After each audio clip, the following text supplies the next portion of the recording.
Hello, my name is Dr. Brian Raid, and I'm a naturopathic doctor, and this is a video about treating Bartonella. Somebody messaged me a question about Bartonella, asking specifically about how Bartonella can affect a person's vision.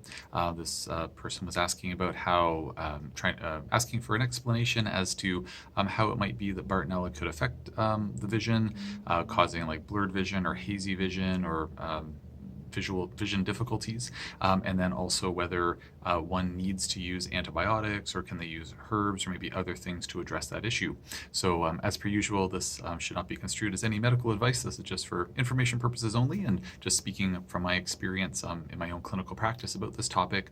So to my understanding, Bartonella primarily resides in white blood cells and in endothelial cells, endothelial cells being the cells that make up the lining of our blood vessels.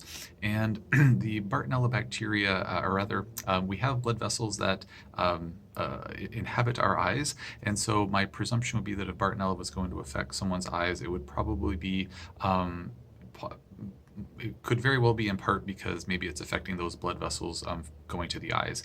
The other possibility, though, is it may be due to the systemic inflammatory symptoms that Bartonella can cause in some folks. So as I've said in other videos before, I think understanding the pathophysiology of how these bacteria, how some of these chronic infections can persist for so long is really useful. And the main way, to my understanding, that they're able to persist is that they create this immune system dysregulation where, excuse me, been talking all day to patients, so end of the day, voice gets a little hoarse. They ultimately dysregulate the immune system so that the immune system goes into more of an inflammatory mode instead of into a direct killing mode, or into what's called more of a Th2 dominance, so inflammatory mode, versus a Th1 dominance, which would be more of a cell-mediated immunity killing mode.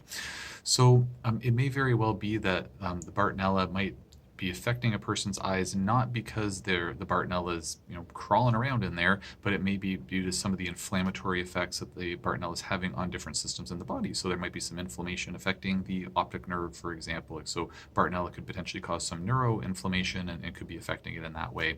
So it might be a direct effect, could be a vascular effect, could be a immune system mediated effect.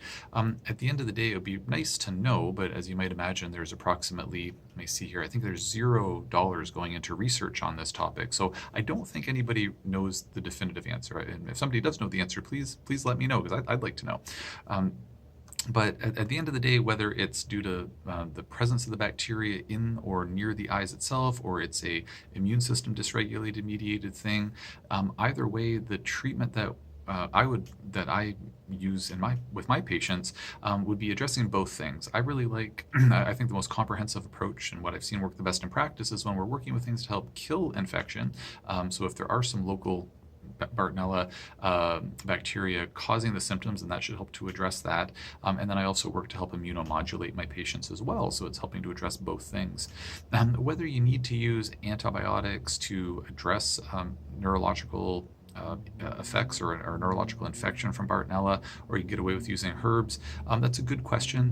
What I can say from my experience is that practicing where I do in beautiful Halifax, Nova Scotia, the patients that live here and in surrounding provinces, they have very, very, very limited access to pharmaceutical treatments for conditions like Bartonellosis. It's very difficult for them to access that through our healthcare system, and unless they can travel to the U.S. or to other provinces that are far from here, or to other countries, they really can't access pharmaceutical treatment. And so, for better or for worse, my patients are usually stuck with me or some of my colleagues that are around here and focus on these types of conditions. And we do not have access to those pharmaceuticals. We can't prescribe pharmaceuticals as naturopathic doctors here in Nova Scotia.